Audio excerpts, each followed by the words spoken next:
do you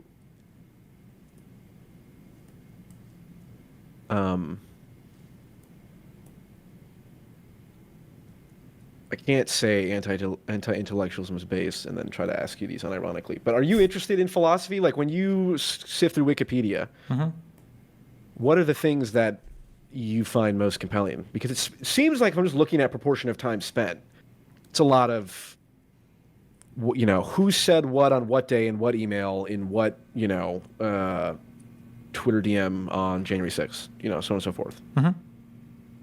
What draws your like what areas draw your interest the most? Because you said you're most interested in epistemic grounding, so I would assume like it was surprising to me that when you were watching my video and you said, holy crap, like Peterson's about to say something incredibly insightful, where was this guy? And I'm like, that's the Jordan Peterson Sam Harris conversation. That's the like I assume that, you know, anyone who is like into epistemology fundamentally would have, well, maybe not watched it 4 times, but like certainly would be aware of that fundamental dynamic. I regard the debate between Jordan Peterson and Sam Harris, the Pangburn one, as like the forefront of philosophical. Sure. Is this where Harris has this very unfortunate assumption that he solved moral philosophy and the bridge of the is-ought gap by just vaguely alluding to some broad moral landscape? Was that the one where Peterson challenged him on that, or was this a different discussion?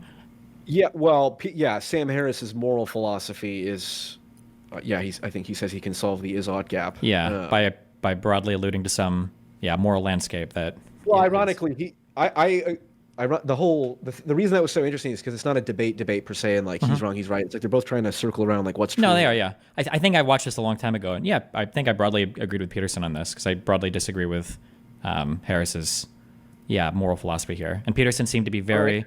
The thing is that the difference is that when I listened to Peterson back then, I feel like I can feel this out very quickly. I think everybody can feel it out very quickly. When somebody's talking, you can tell one of the best human traits is curiosity. And when I listened to Peterson talk prior to the political brain rot, he just came off as a very intensely curious person. Like every opinion that he had, every question that he asked, like it seemed like there was a conflicted, troubled mind that was constantly fighting towards some closer to true statement than what the mind held before. Like, well, I don't know. Could I do this particular thing? Could you be a Nazi? Could you, is this something like? But the questions weren't just these rhetorical, political dunking questions. They seemed like genuinely good faith, insightful questions. And I feel like if I remember, it's been a long time since I watched it, but like the conversation with Peterson and Harris, I think was pretty similar. He felt like that in the past, but now he's a lunatic. But yeah. Yeah, now he's getting dinner with Benjamin Netanyahu, Based. who is objectively, of course, the best and has done no wrong and is certainly God's most chosen of his chosen people. Absolutely. Okay, let me ask you this question.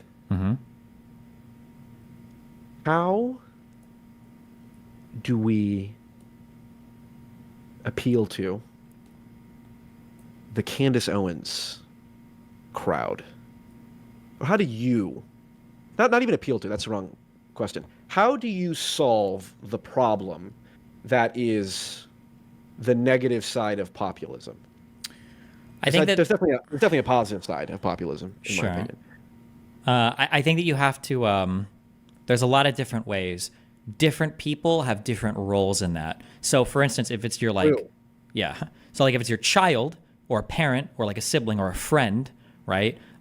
Maybe the way that you do it is by very slowly over time introducing them to, thoughts, ideas, people, certain events where it's like, hey, like, well, let's watch this or look at this. Like, oh, look, like the person that wrote the script for this movie was like a crazy feminist, but like it was pretty funny, right? Didn't we like this? Or, hey, like maybe like a slow over time type of pressure, can kind of change people's thoughts or opinions or minds on things, right? From an activist perspective, there are different types of activists.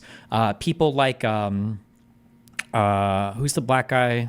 Fuck me. The black dude that talks to the KKK people. Daryl Davis. Yeah, Daryl Davis. So he's a hero.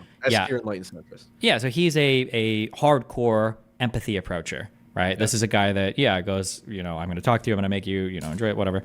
And then you got people that do kind of like the mockery angle, but they do it comedically, right? I would say like your Jon Stewart's, maybe your Stephen Colbert's, at least when he's on the show, but like you're like your Jon Stewart's and stuff like that. I think everybody's got like a different role to play, and there's different ways to reach different people.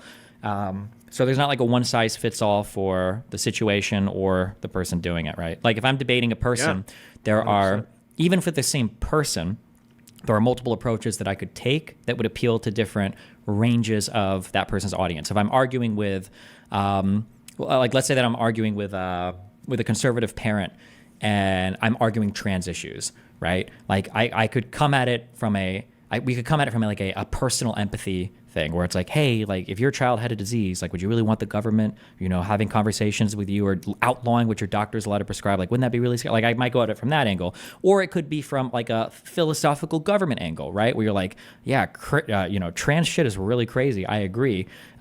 But a lot of lefties think gun shit is crazy. Like, isn't it better for the government to just fuck off from all these things and let us, as people, free people figuring it out from a, liberalism perspective? Or you could go at it from like, fuck the empathy, fuck the philosophy. You could go at it from a really brutal point of view. Like, oh, you think that the trans youth stuff isn't valid? Okay, well, how do you answer the fact that there are 3 huge meta-analyses that show these outcomes and blah, blah, blah? Have you even read the fucking research, right? Where it's like, ooh, shit. The person watching is like, ooh, my content creator looks kind of dumb right now. It makes me feel uncomfortable, right? All of these are like valid and that all of them will have varying levels of success. But like it just, it's such a variable thing, right? We're at the end of the day, we're asking like, how do you persuade a person? And there's like so many answers depending on the situations for that. Yeah. Yeah, sure. That all of that is 100% true, and that's on the rhetoric side of like, what is the way that you communicate things? And I suppose you could say that includes the content, because, like you were saying, like, well, let's approach it from do we want the government doing this? That's like sort of a different idea. But like fundamentally, I believe that the way that you defeat my number one concern, I don't know about number one. Well, one of my concerns. Top concerns. Okay. Yeah, one of my top concerns. Although I think Terrence Howard proved that you can have multiple number ones or something like that. 1 times 1 is 2. So I've multiple number one concerns. Base scientist guy, yeah. Yes. And one of them is extremism on the far right and far left. It is a very brave take to say that both the far left and far right are insane. Yeah. And I'm a brave... It's a meaningless statement, but yeah. ...person. Okay, why do you say it's meaningless? Begs the question of what is far right and what is far left. Sure. What? Yeah. Every word, like you said, begs the question. Eventually, we get down to semantics of like, well, what do you mean by this, and that, or whatever. I think. Sure, but what I'm saying is that I think that statement is tautologically true, such that when somebody says, "Well, what do you think is the problem?" and you say, usually when far is a descriptor of a political ideology, there's a normativity baked into the word far of bad. So when somebody says the far left and the far right are problematic, what you're really saying is like the bad left and the bad right are problematic. What you're really saying is like the bad and the bad are problematic. And by problematic, you mean bad. So you're saying bad is bad. It's like, wow. Okay. Insightful. I think that if you... I think you're abstracting it too far away from the practicality of it. I don't think so. I think it's perfect. Well, I can give you the far. Well, like if somebody were to answer, what do you think of the problems? And you would say, well, go ahead. Okay, sorry, go ahead. No, go ahead. If somebody were to say, what are the problems? And instead of saying far left and far right, if somebody says, I think that there is a huge issue with the far left and the far right, where the far left are people that don't have enough respect for things enshrined in the Bill of Rights, and they want the government to be too much encroaching on our rights. And there's a problem with the far right, and that they are too interested in totalitarian worship of Donald Trump and his, grasping for too much power in the executive. That's the big problem. Oh, now you've like defined concrete things, and now I know what you're saying, and you've identified things that that maybe don't have normative value initially. Now you're giving them some. You're telling me what's bad on both ends instead of just saying the far left and the far right, which are open to interpretation. Yeah. Sure. Wait, you know what? Let me just say this real quick. I've just invented this in my mind. That the initial thing when somebody's like the far left and the far right, I consider those to be fortune cookie statements where you're saying like, if you persevere, good things will come to you. It's like, okay, yeah. But like every single person would probably agree with this. The far left and the far right, except for the craziest people. That's actually, so, this is why I disagree with the framing of what you just said. Okay. First off, I agree just saying far left bad, far right bad it doesn't achieve anything. Yeah. like you said, you have to say how they're bad and on what issue. Sure. I guess the framework I approach is on literally every issue, there is a far left position that's bad and a far right position that's bad. And they're different, but they're both bad. And that's why we call one bad left and one bad right, because they are different and they're both bad. Sure, but I already don't like the staging of this, because it's assuming that in every single argument we can identify a far left and a far right, and that the correct answer is going to be in some pretty negotiated middle ground between the two. Okay. Mm-hmm. And I'm happy to be proven wrong in real time. Sure. On Destiny TV. Mm-hmm. I am 99.9% sure, epistemically, on the roots of everything I believe, that you can do that 100% of the time on every issue. You can always identify a position that's too far left and too far right, and the middle ground is a synthesis of the concerns of both. That's the meme behind enlightened centrism, which is a meme I've recently rebranded away from. I won't say what I rebranded away from, but sure. Okay. I kind of agree with you. Okay, follow me on this, okay? Because this is gonna get messy. I'm gonna draw out an example for you, okay? If I had a nickel, we're gonna use abortion as the example here. All the numbers and positions I give you are totally fake. I'm not saying that there's polling data to support this, okay? All right. I too spread misinformation. Yes. Okay. Just kidding. Go ahead. Let's say that I'm going to go left to right, and I'm making these numbers up, okay? Let's say all the way on the left, let's say that 1% of the population believes in unlimited abortion, okay? The baby's head is coming out, and the doctor's there with a hammer, okay? Ready to Paul Pelosi the baby right as it comes out. He's cave that right as it comes out, okay? Baby's on the ground making the noises and everything, okay? Yeah. So we've got the 1% on the very, very, very far left, okay? Then let's say we have 99% of left people are abortion legal for first trimester, okay? Okay. That's where I'm at, by the way. Okay. And then let's say you've got, let's say that on the right of this, you've got 1% of conservatives are saying, what would be a 1%? That let's say 1% are saying Plan B is okay, and then rape and incest exceptions are okay.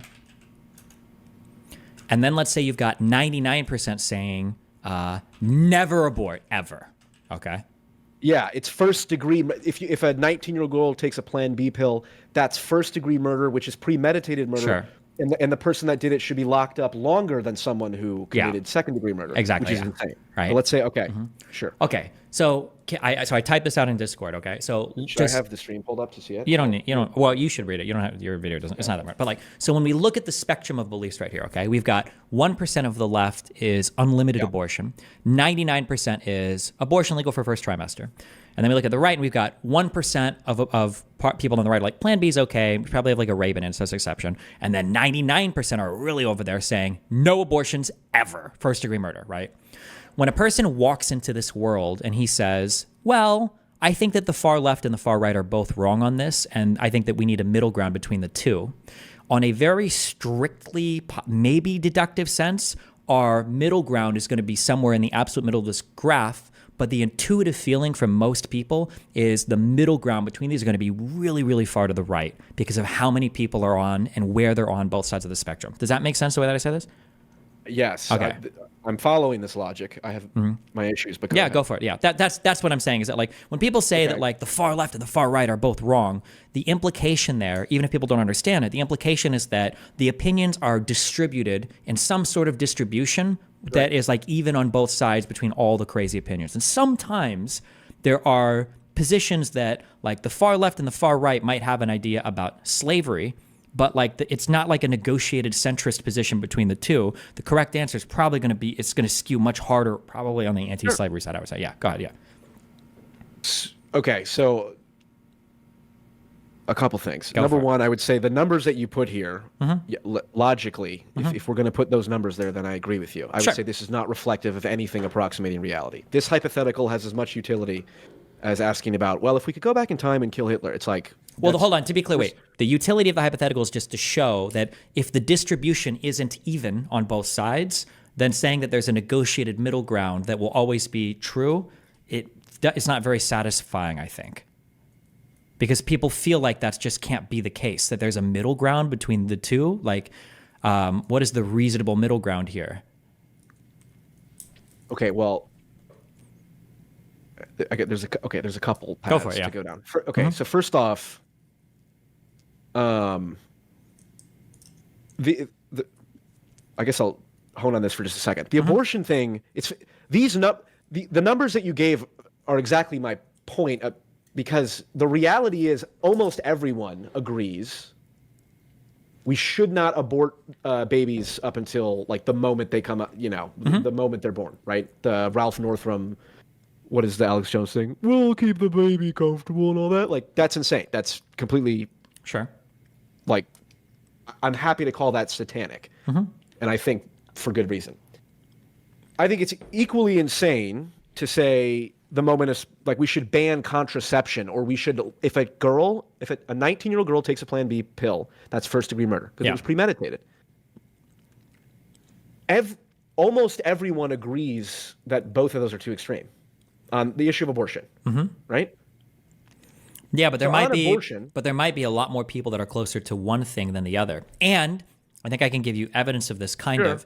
The evidence would be that when people debate this topic, what they're doing is they're actually, even if they can't articulate it or intellectualize it intuitively, they're trying to do what I'm illustrating and articulating here. For instance, when a conservative argues, what does a conservative always say when they're arguing against abortion? What do they always talk about? They always talk about...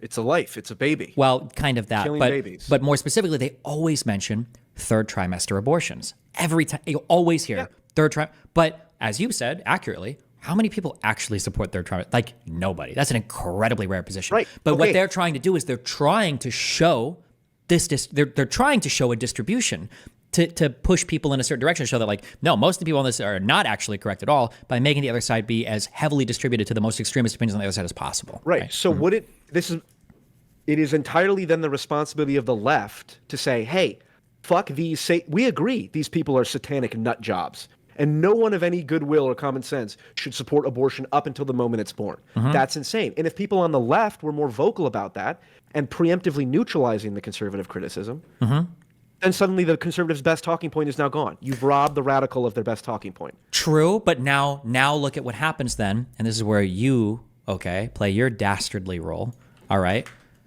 The far left and the far right, are bad, and we need to have some intellectual negotiated position in the middle. Well, because the far left wants to be, good, and we need to do what we need to do to disavow our crazies, well, now we've disavowed those people. Well, now who's there? Here's your new spectrum. Well, now what's the center? Because the far right is never disavowing their crazies, ever. So now you're like, well, fuck. Well, now the negotiated middle position. Okay, right there, hold on. Yeah, right go. There. Yep, go. You said the right's never going to disabuse their crazies. Yes. I disagree with that. I think that there's examples. Well, first off, it depends on who we're talking about. But you're right. It is the obligation of... Okay, well, hold on. Two things. First off, it is the obligation of, when I say the left, I mean both...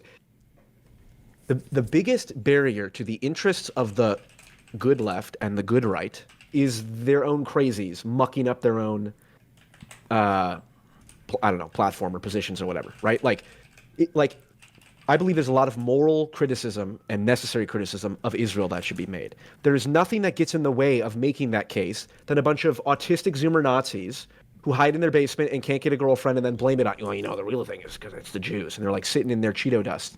It's like those people become, oh, look, hey, anyone who criticizes Israel, you don't want to end up like these people. And so now the valid criticisms that could otherwise have been levied against Israel have now been diminished because of these autistic Zoomer Nazis. I understand what you're saying. Same thing with the pro-Hamas left. I understand what you're saying, but if you disavow your figures and the other side won't disavow theirs, that's an advantage to you, because my point is the far right. The point I just made. It's not an advantage to you. You're in a losing position. This is hence the unhinged rhetoric. This is the whole firefighter thing, right? Is that because then what happens is I have to discount a bunch of people that must be far left, because even the center left is disavowing them. But then when I turn to the right, there's a whole range of reasonable opinion, even if I would consider some of these opinions obviously needing to be disavowed. If you want, we could run through a ton of examples, but because I think that this is like very evident. Hold on, let's stick with the abortion one. Yeah, sure. You know, I think her name is Sister Cindy. She's like the TikTok. There are these like fundamentalist Christians that go to campus and say like, you know, if you're a lesbian, you're going to hell. If you're gay, you're going to hell. This is murder, murder. You know, it's like those people do more to undermine the pro-life argument than anyone else, because everyone's like, look, I don't really care that much about whatever the topic is, abortion or otherwise, but like these people are clearly weird. Human beings, most of their epistemics are intuitive, and if someone is weird, this is why the J.D. Vance weird thing is, I guess we'll see how effective it is, but in principle it could be effective, is because if you associate the like character flaws and psychological flaws with people who have a certain position, that's a great way to make sure that people don't want to get near that position. How many people don't want to criticize Israel precisely because it is true that a lot of the people who criticize Israel are a bunch of fucking freaks? It's like if those freaks didn't exist, then you'd be able to make the case that you want to make much easier. And your point about well, okay, now it's 99% abortion is legal for first trimester, but now like there's a lot of people saying we should lock up or we should ban contraception. That's like the most extreme one. Ban condoms. Condoms should be illegal. If I were on the left, I'd be like, hey, let's platform as many Republicans saying we should ban condoms as possible, because people can see that and go, that's insane. Now, if you believe that the average person is able to hear that and go, oh, maybe we should ban condoms or something like that, well, that's fine. Then we have just different presumptions about the world, because I have a lot more faith in I'm appealing coming from a charismatic person. Yeah, I'm appealing so much to perception and anecdote here. Maybe we have different perceptions here. I don't know if we could, if either of us could prove this on the spot. But like, when I think of abortion debates and a policy debate between two lawmakers or two big figures, here's what I'm thinking. This is always going to happen in the debate. Somebody on the right is invariably going to say, you need to disavow third trimester abortions. Why would anybody do this? You need to. I saw Pete Buttigieg had to wrestle with this. Everybody always brings up third trimester, right? And it's like, okay, fine. I do it. I disavow. That's horrible. I agree. It's bad. Okay. All right. And then when you say, do you disavow people that want to fucking ban contraception for teenagers? Do you want to disavow people that want to ban Plan B? Well, teaching contraception in school is actually really bad, and Plan B, sometimes it can affect the hormones. And it's like, there's never, ever an equivalent disavowal, and it never hurts them. And then when I go into a debate, go ahead. Oh, go ahead. Go. That last part, we utterly disagree, because I would say the perfect example is Donald Trump not condemning the far right, whatever that was, the Proud Boy. The white supremacist thing where he said, who do you want me to condemn? Proud Boys? Stand back. It's like, arguably, that hurt him very significantly, versus had he said, white supremacists, they're losers. Anyone who goes and dresses up in those things, he could have easily spun it and got a laugh, but precisely because he didn't condemn his extremists, I think that worked to undermine him. Now, we can say that, but that was a close election, and he was the second most votes any candidate's ever gotten in all of presidential history. So I mean, but perhaps he would have. And fair enough, we don't know. This is my point, and I'm not trying to. Sure. Can you still hear me? Yep. I'm not trying to. I hold on real quick. I understand what you're saying, that maybe that did hurt him, but oh my God, look at how far we have to go, right? All throughout the election, Biden and Harris are constantly saying the rioting, this is not okay. We shouldn't be burning down cities. The rioting's not okay. Could you imagine if it was like pulling teeth to get one of these guys to like disavow like a violent action from the left? It feels like the left. Right after Trump said what we did, the Proud Boy thing, Biden said Antifa's not an idea, not an organization. It's like, what? Also stupid as fuck on Biden. Nobody likes Antifa. Hold on, because the difference is that the Proud Boys was a specific group of people that were involved in particular protests, and criticizing Antifa is like criticizing like BLM or conservatives I would say that's an optical win. It doesn't matter if it's a specific group. No, in this case it did, because they were referring to a specific event that a specific group was at. And to just say like, oh, well, do you condemn Antifa? Like, all throughout their campaigning, Biden and Harris had condemned the riots. They condemned violence. Donald Trump never, ever meaningfully condemned any of the violence. If we're just stepping out of the frame we're in right now, momentarily, surely you would agree Antifa are fundamentally the same degenerate basement-dwelling freaks that the far right are. Absolutely not. No, of course not. Like, I think it's the same like personality types and all that. Like, it's the same fundamental. People that are like activists or go and protest, like in general, are always going to be kind of weird. But like, violent. What? No, absolutely not. violent. No, absolutely not. It's like saying BLM is like the protests for BLM are violent. That's not true. The vast majority of them aren't. Same thing with Antifa. There are crazy fucking people that protest as Antifa or riot as Antifa. There are crazy fucking people that do it as BLM, but it's not like a particular organ. It's just like it's a huge umbrella tent term. Okay, I guess we just have fundamental because like I would say you could say the exact same thing about the right. It's like so how many But you can't say the same thing about the Proud Boys. The Proud Boys was an explicit, specific organization of far-right, alt-right, racial extremists. It's a very specific, it's a I group. don't think that's accurate. I believe Enrique Tarrio was a federal agent, and he's Hispanic as fuck. So Sure, yeah, and racial supremacist. well, I mean, Nick Fuentes is also... Yeah, but Nick Fuentes, if you didn't know he was Hispanic, you wouldn't be able to tell. Enrique Tarrio, you can tell. Sure, no, that is true. Okay, maybe they backed off a little bit about the racial supremacy, but they were a far right, alt right, like far right, like the Tiki Torch March in Charlottesville wasn't just like a happenstance random thing that happened. Like, okay, but the Tiki Torch people in Charlottesville are the extreme, are like the BLM riots that did go violent. It's like how many people were at the Charlottesville riot that went violent?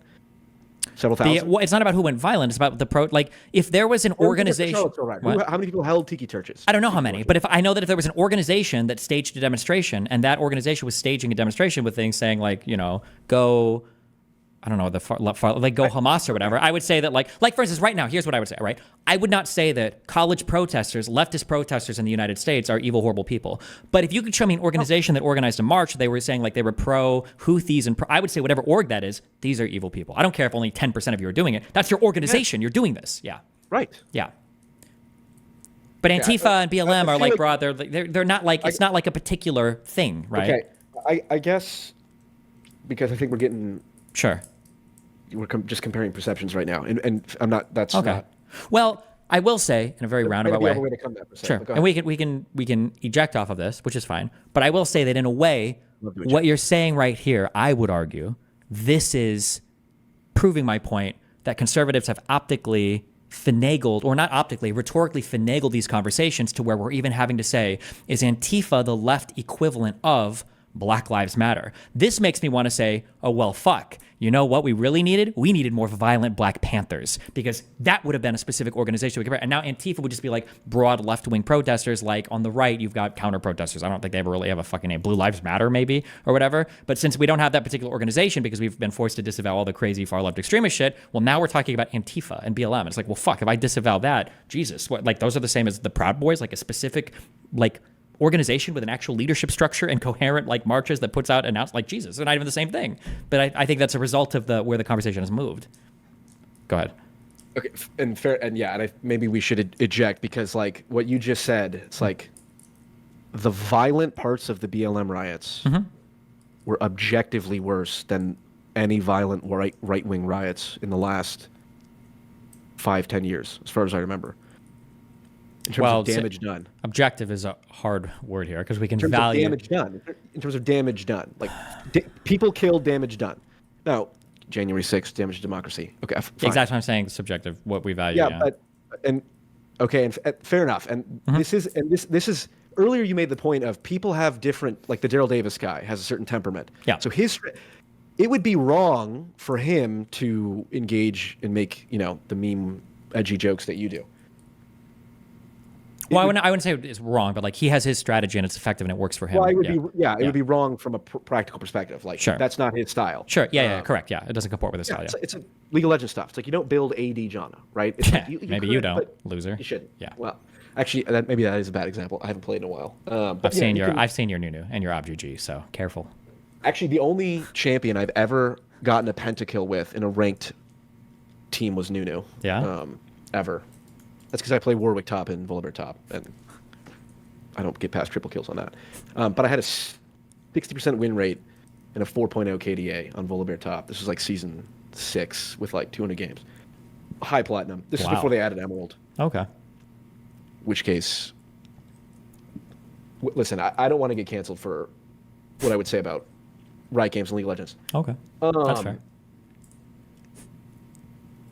Yeah, this is the point about different temperaments doing different things. It's like our temperaments make us good. Our kits make us more adaptable to certain strategies. Sure. I would say our personalities also determine what our perceptions are. To some extent, yeah. Like again, my intuition and talking to you, I'm obviously more right wing than you. And then when I talk to Andrew Wilson, I'm more left wing than him. Whatever. It's like, certainly, compared to you, my perceptions are just much more right wing of like the damage done to communities and lives from the Black Lives Matter riots is astronomically more significant so far than the January 6th damage. Now, you could say in history, 50 years from now, we look back in history and January 6th, because we didn't properly arrest everyone and King Trump took over and killed everyone. It's like, okay, fine. Sure. And that's certainly, I'm not ruling that out. My intuition says that's wrong. And the Black Lives Matter riots did much more material damage to the most vulnerable people in society. Sure. And it's just a matter of perceptual difference there.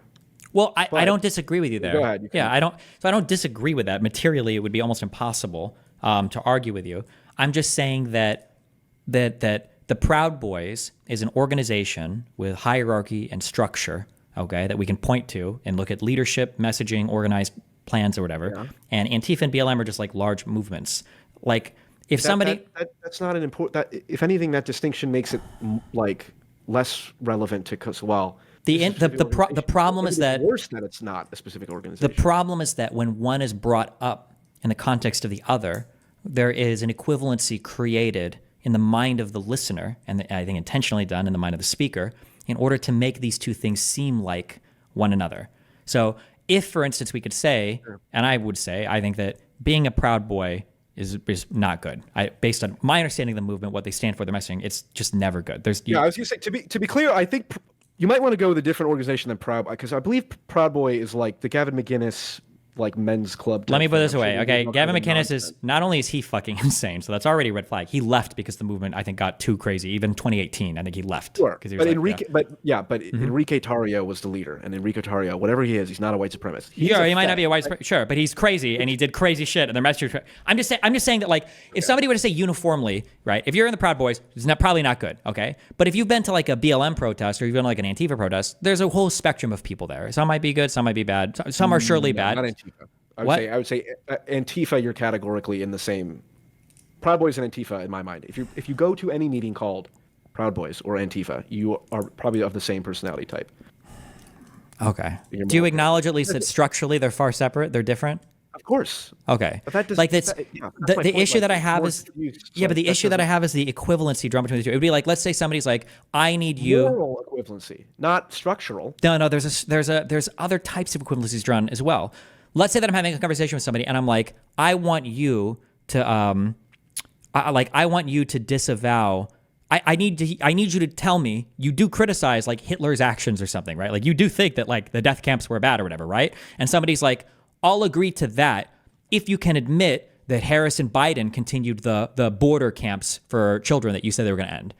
I'm never ever agreeing with that. Even if I agree with the proposition that they should have ended this particular policy, I'm not gonna make my agreement on that contingent on your agreement that Hitler's death camps were bad, because it's not just the moral equivalency. There's another type of ontological equalization happening there that I think the viewer is thinking. And I feel like, well, like I would say, I understand you disagree, but I would say even for you that like, yeah, Antifa and the Proud Boys, they're both like organizations that have bad people. It's like, there are definitely bad Antifa protesters. I don't like people generally if you call yourself Antifa, but it is fundamentally a different thing. Even if most of them are bad, it's fundamentally a different thing. Yeah, but okay, that's fair enough. But okay. Let's eject momentarily. Okay. Because the broader point is far left position, far right position. Answer is somewhere in the middle. Your point about percentage of opinions at any given time. I think that's fair. Like you know, like for example.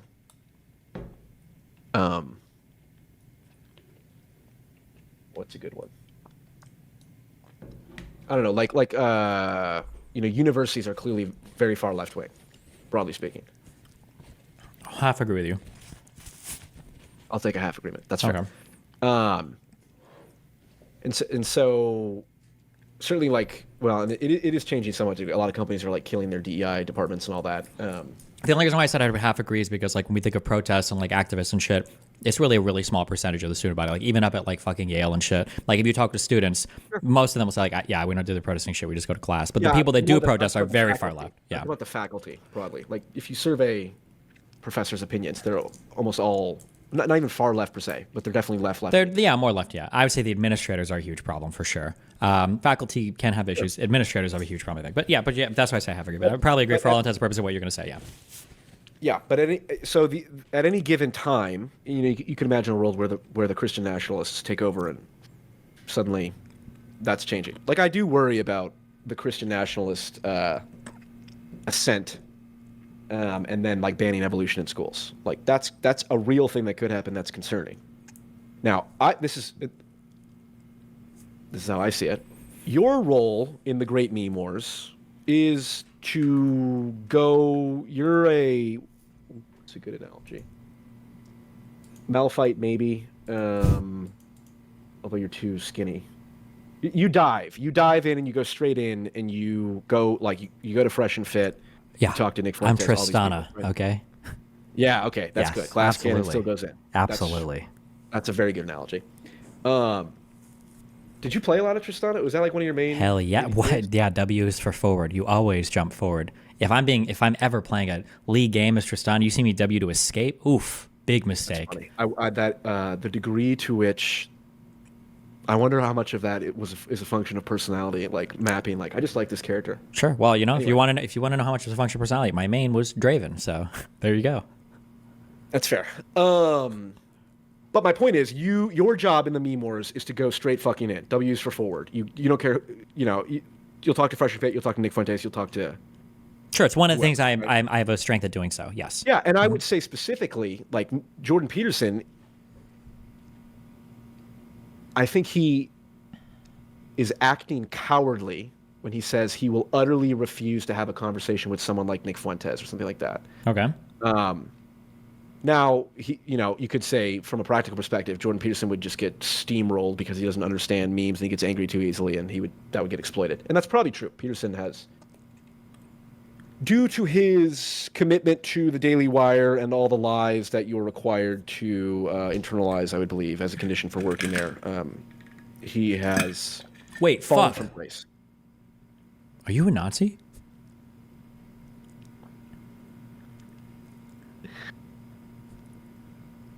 Are you asking me unironically? I just connected like four things in my head. You're talking a lot about the Daily Wire and how that was the downfall of him and not Bill 16. You just mentioned the lies that were internalized there, which is a huge Candace Owens talking point about having to defend Israel because Ben Shapiro is Jewish. And then you've made analogies in the past, a lot referring to defending or attacking the nation of Israel. Oh, shit. Did you hear me talk about autistic Zoomer Nazis earlier? And how they utterly... True, but Fuentes calls himself an autistic Zoomer Nazi. And you didn't say no when I just asked you now. Oh, shit. Okay, sorry. Go ahead. My bad. Go ahead. Forgot I said that. I was just poisoning the well a little. I was going to say, and I get that that's funny, but you have a large audience, and so you're good. That's Don't worry about it. My bad. Just kidding. Nobody hates Nazis more than I do. Okay, and I think Nazis are as bad as communists. How about that? Wow. What was I saying before you? Before I mind fucked you. You said that.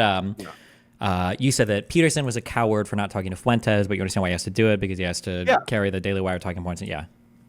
Yeah, and by the way, what I mean by that is I regard Netanyahu as a fucking barbarian, and they got dinner together, and that whole organization is clearly of the opinion that, we shouldn't criticize Netanyahu in the middle of the war, and it's like, okay, not even the most... Benny Morris doesn't defend Netanyahu. Benny Morris calls Netanyahu a complete idiot. Like, there's almost no one of any repute who seems to be defending Netanyahu. Yeah. And for good reason, I think. So that's why I don't like Peterson at the Daily Wire. Okay. But to the point about different personality types engaging in different... what do you call it? Like strategies. Yeah, whatever. Maybe Jordan Peterson shouldn't be talking to Nick Fuentes. But like you don't care about edginess. You can go in. You can talk to anyone. That's your kit. That works. A little bit. I do think it's a little unfortunate. I feel like I'm equipped. I can excel in some things that I think are highly contradictory generally for traits that you see in people. Like I think that I can like at my best, have incredibly compassionate and empathetic conversations with people, which I think I've demonstrated by talking to a lot of people. I 100% agree. But I also excel a lot in being an absolute degenerate piece of shit, screaming down somebody's throat and trying to demonstrate that they're a dumb fuck, right? Which Mr. are Borelli mode. Yeah, yes, and these things that's are why it's a very toggle. And they both have their applications. Sure. I mean that unironically. Yeah. And I think that's why you're so successful is because you do operate in both. Now, I would say there's levels of success, and where some people would say that, wow, well, Dr. Borelli has just destroyed Dr. Bonelli because now, or Dr. Morelli, right? Because now people won't talk to you because you've been too whatever. Fuck you. Yeah. You're Frankenstein, you're whatever, your shit is fucked, you're other people. But then on the flip side, because people only see what they want to see, me being really empathetic and compassionate to people has also fucked me in a lot of cases as well. There's a lot of communities that hate me just because of who I talk to. Yeah. So it's always a balancing act. But I have to balance it compared to my personal stuff, because if I rely on any community, I would just be one or the other. But yeah, and I would say in some sense, like your job everyone serves enlightened centrism. That's how I see it. Enlightened centrism is the great meme, the union of order and chaos. This is the basis of Petersonian maps of meaning philosophy, which I have internalized, and I've searched the internet far and wide for anyone even approximating a convincing critic of Peterson's underlying philosophy. Never heard of it. Okay. Happy to talk to anyone who disagrees with it to the point where they think they can criticize it. Wow. In a compelling way. Okay. That's my claim. At the basis of that is union of order and chaos. The truth lies in the balance of these two fundamental aspects of reality, which we can abstract out to left and right. So everyone serves enlightened centrism. Your job is to stop people who would otherwise go too far left from going too far left, right? I presume that you are not in favor of 13-year-olds being able to get double mastectomies. The surgery stuff, probably not. For the purpose of gender, obviously, not like cancer or some shit. Thanks for clarifying. Yeah, you almost got me on that one.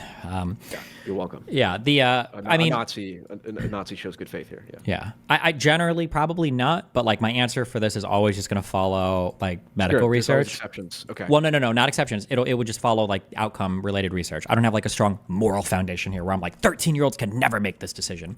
It would be like if research came out and there's so many people doing this and there was a whatever attrition rate and blah blah blah. Like, okay, fine, fuck it. If it works, then go for it. Yeah, I would just follow it on that. Yeah. So my understanding right now is like SRS, sex reassignment surgery, and top surgery isn't go ahead. Okay. I won't. Even though I feel licensed and you just asked if I was a Nazi, I won't go down if medical research suggested that 13-year-olds are capable of giving sexual consent, should that also be considered too? Don't even answer. Don't play. Yes, absolutely. I know a lot of hot 13-year-olds, so. Enlightened centrism, everyone serves it. You, like I said, employ your edginess as demonstrated. Okay. If I was being edgy, I would have said 7-year-old. No, I'm just kidding. Go ahead. Your role, what? My role in the Great Meme Wars is to... Just to be really clear, hold on, to clarify on that, okay? Yeah. I don't actually know any hot 7-year-olds. Okay, sorry. Go ahead. I'm done. Go ahead. My role in the Great Meme Wars is to tell conservatives, hey, we don't have blue hair anymore, but when you did have blue hair, this blue-haired SJW, he calls conservatives artards, fascist, all this different stuff. This guy that, you guys hate. He stops a lot of people on the left from advocating for 13-year-olds getting their breasts surgically removed, or insert whatever extreme left-wing position you don't agree with, socialism or something. My job is to tell the conservatives, hey, listen, if the price that you have to pay for a large figure on the left, preventing people from going too far left, advocating for, like the Hassan Piker world, if the price you have to pay for that is this, streamer guy calls you artards every now and then, my job is to convince them that that's worth it, because I do think it's worth it. I do think you being edgy and saying things that I would regard as incorrect or wrong or whatever, immoral, degenerate, whatever. It's like, insert whatever word. You still have, arguably that is what enables you to do the things that I think are good. And I think that everyone has, I think that's a temperamental thing. I think for anyone who's a large figure, not anyone, because you can get true, genuine grifters, but like Candace Owens. Like, Candace Owens Well, geez, let's see. How do I say this optically correct? I think Candace Owens absolutely is in possession of a lot of truth, unfortunately. She says things that are true. I'm doing the Candace Owens Champion Spotlight, so I'm watching a lot of her podcasts, and it's like, she's not lying when she cites like specific historical events. I think Solomon Morell, all these different people or whatever. So she's fulfilling a role. Now, I would say it's unfortunate because she's incompetent in many ways, just like I am and you are in our own ways. I think she recently she said Stalin was Jewish or something, and even Nick Fuentes was like, Based, okay. yeah, he was not Jewish. So she's clearly making mistakes. But like, I think it is good, for example, and I would say Tucker Carlson falls in the same role, that there is people within the Christian framework, the Christian nationalist framework, who are pushing back against like Christian evangelical Zionism.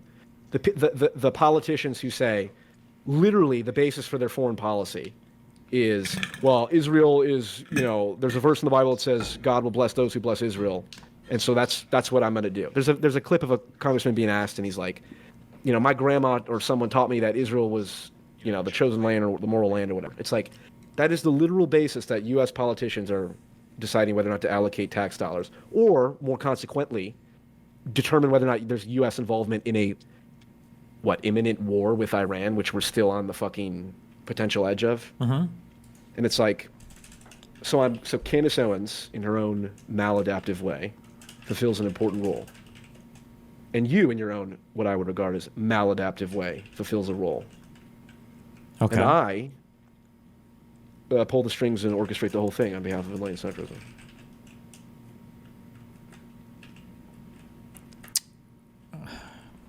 How do we tie in at the end?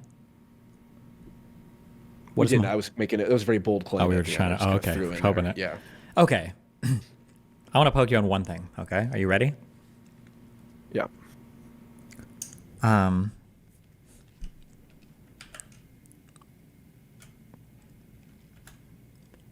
Okay. We're gonna go full autism mode. Ready? There's no better mode.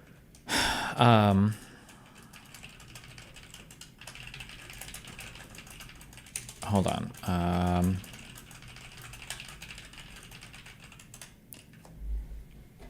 Would you agree broadly with the statement that when humans are communicating with each other, there's always some level, some degree of normativity in the statements that we make to each other?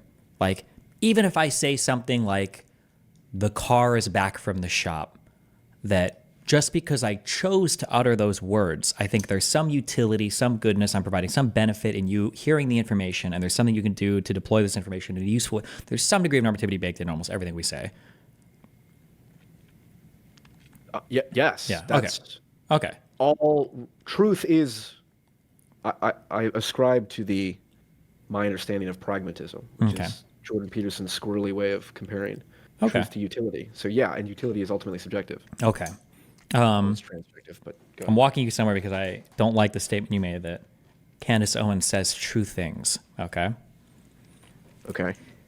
And I'm going to use this example, and here's the macro argument I'm trying to justify. I don't think you can say, I don't know if I would consider a thing true if it's part of a broader context that is not true. I think it becomes meaningless, or I think that we have to be very careful when we take apart those statements. So this will be my example, okay? If I ask you, do you agree with this statement? Okay, and I were to say, killing, and that's it, right? I imagine that you wouldn't have an opinion on this because it's just a word, right? I think this guy's probably autistic. Sure, okay. Let's say that I say that killing is bad. Would you agree with this statement? Generally. Okay. What if I say killing is bad when you do it in self-defense? I imagine you'd have a much bigger problem with that statement. Generally not. Not. What if I say killing is bad when you do it in self-defense while you're robbing someone?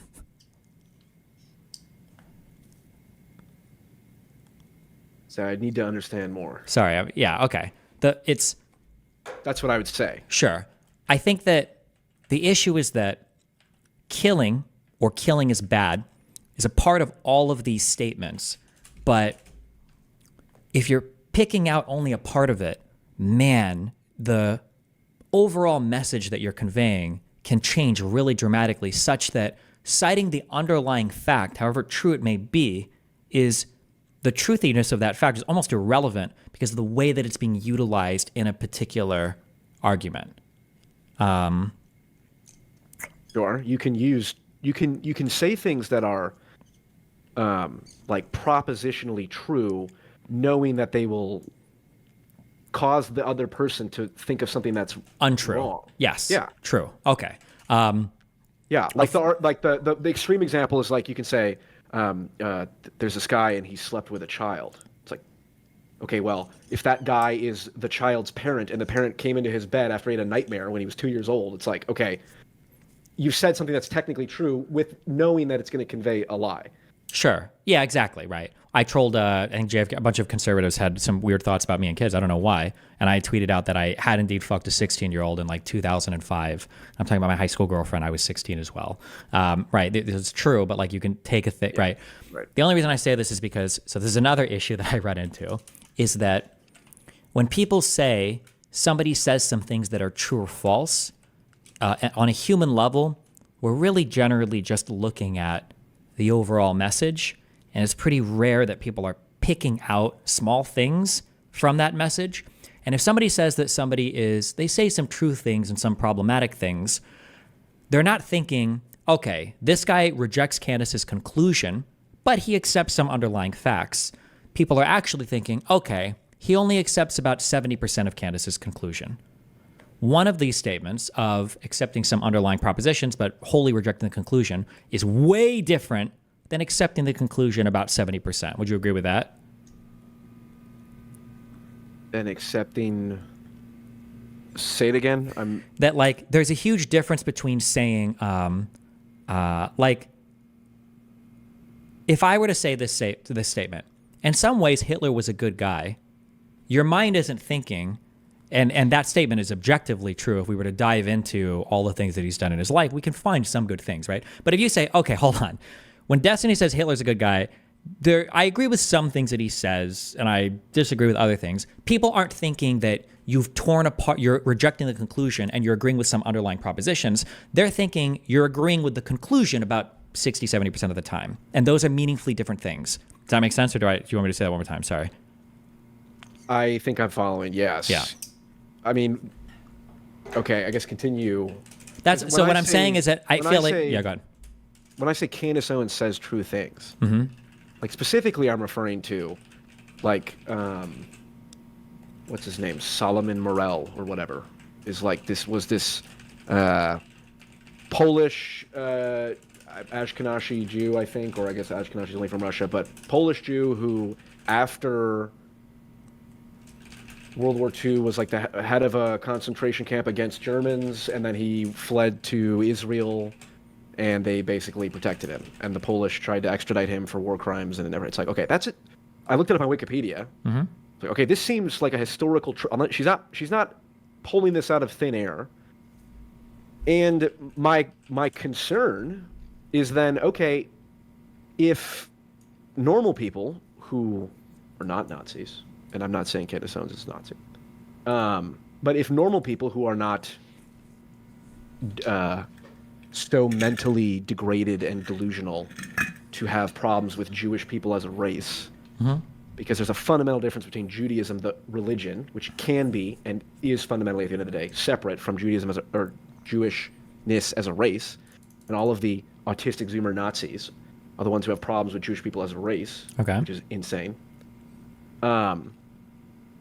But like, if people who are not like, hey, yes, all religions should be criticized, Christianity, Islam, Judaism, all that, if those people are not the ones pointing out like, yes, Solomon Morel's a real person, this is not something we should like, cover up or whatever, then the only people who are in possession of this particular truth are now the radicals. Which is a problem. I agree.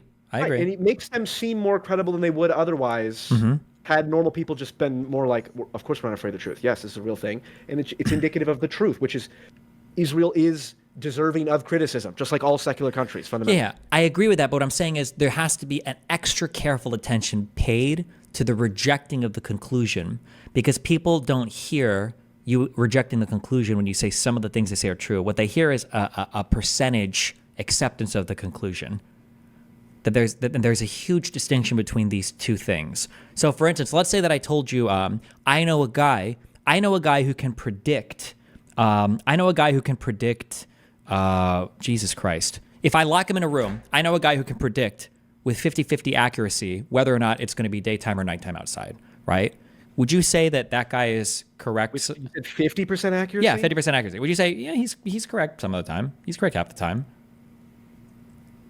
I guess depends on the time of day. But but it's chance. He's flipping or a if coin. he pulls a card from a deck, it's either red or yellow, or red or black. Yeah, red or black. Yeah, and he's right 50% of the time. Are you giving this guy credit as a truth sayer sometimes?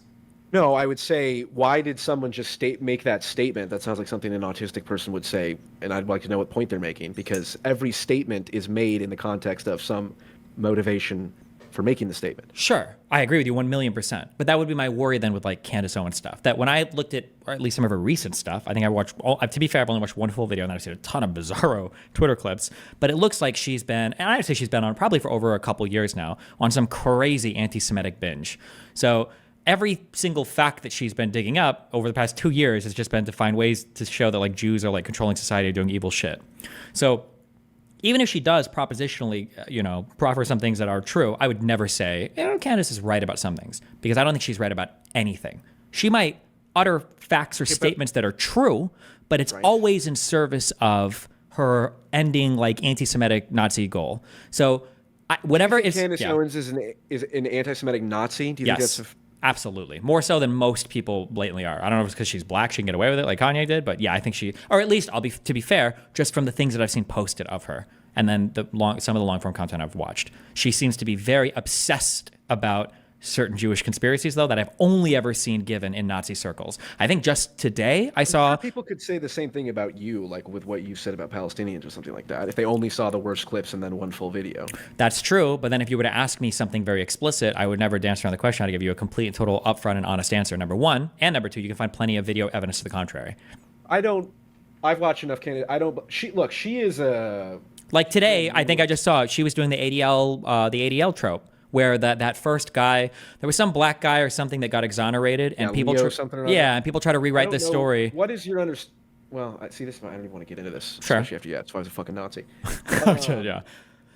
It's like you said. I would never say that Candace Owens is right about anything. Not with just that. No, I would have qualified that statement way more. Okay, and look, fair enough.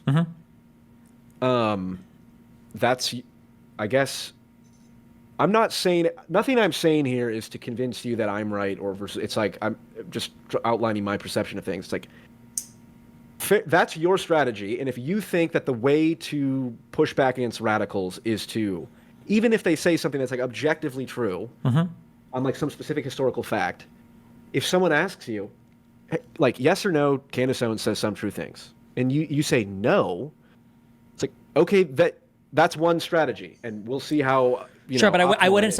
My thing, I have the opposite inclination of like, of course she's. There is almost nothing, like you said, the Hitler thing. It's like, well, okay, Hitler loved dogs, whatever. It's like that's the archetypal example, whatever. Stalin was against wealth and equality, right? Sure. It's like my first instinct is to immediately validate whatever true things an extreme person is being said, so that their guard goes down, and I can like of course. Are there all these things that Israel does wrong? It's like obviously, and anyone who says otherwise is gaslighting you. And then once people are like, okay, cool, I can trust this guy, I'd be like, yeah, but you understand that there's a fundamental difference between Jewish ethnicity and Judaism, right? Because they're not going to accept that message from anyone unless they're at least like, okay, at minimum you have to agree that Candace Owens said some true things sometimes. And you're saying, well, no. And it's like, okay, I think that makes it difficult to create the inroads that I understand what you're saying. You I'm might just wanna saying that create like with your it's W, it's always the move same forward. thing as like what I was saying before, where like if I'm in front of Dave Rubin, I'm never condemning violence on the left in the presence of this guy because he's never condemning violence on the right. I'm not going to give that concession to give the appearance of because by doing some true things, I'm actually creating a false impression, even though we're saying things that are true, right?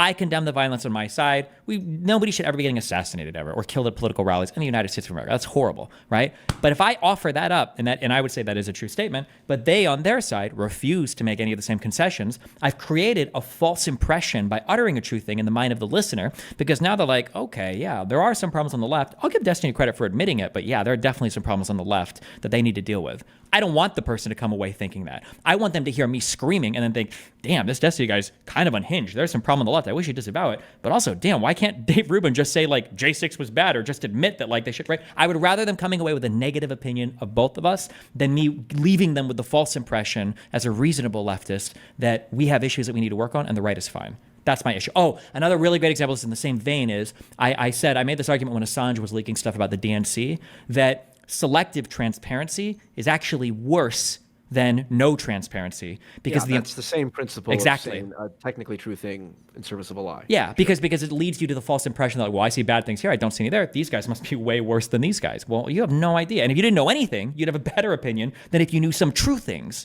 So that's the broader thing that So like on a purely autistic, discrete level, like if you and I were just talking and you were like, Candace Owens says some true things, I would agree with every single thing you're saying. Not only would I agree with what you're saying, I would also agree that, yeah, you have to own the things she's saying. Otherwise, if you don't ever talk about those things, only the extremists talk about them. Of course, I would agree with that 1,000,000%. But in a broader conversation, I would never be caught dead on a show saying, Candace Owens does say some things that are true, for sure.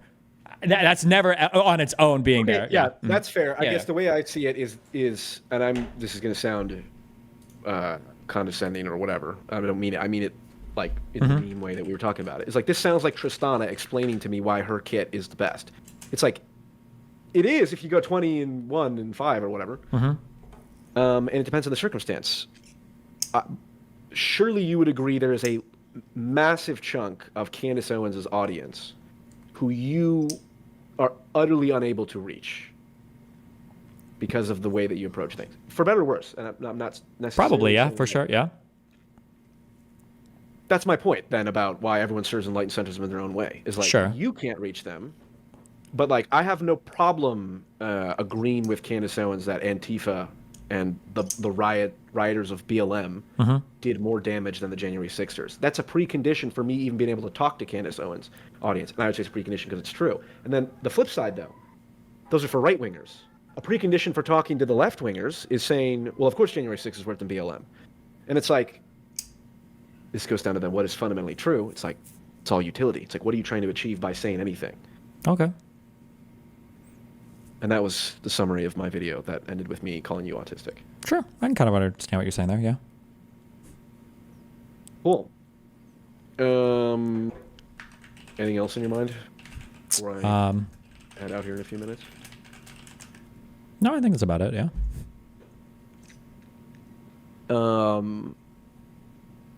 The next champion spotlight is the Candace Owens. I called her the Dark Templar. Jesus, that's not even a League of Legends champion. Well, no, I make up all the names. Jordan Peterson's the hammer. You're the master debater. You're right. I'm so sorry. Hold on. My bad. You did a thing. I don't think you really do you know what StarCraft is? Yes, I know StarCraft. In StarCraft 2, there's a unit called Dark Templar, and it sounded like you named it after that unit, but you didn't. I understand now. I'm sorry. No. And I called her Dark Templar because she's engaging in the dark side of things. Oh, okay. I don't know what other reason. Because she's black. Autistic. Only an autistic person would make that connection, surely. Oh, shit. Okay. Okay. Appreciate the conversation. I am not a Nazi for what it's worth, and I feel like having to say that makes you... You're good. All right. Less believable. But no. Appreciate it. Yeah, anytime. If you want roles or whatever in my Discord, if you want to hop in a chat, feel free to shoot me a message, and yeah. Have fun. Be careful. Appreciate it. Stay safe. Bye. Godspeed. Peace. Wow. Wowzers. What a wowzers combo. That was cute. Okay. All right. Listen, tomorrow I'm going to wake up early, It's going to be a whole new day. It's going to be amazing. I promise.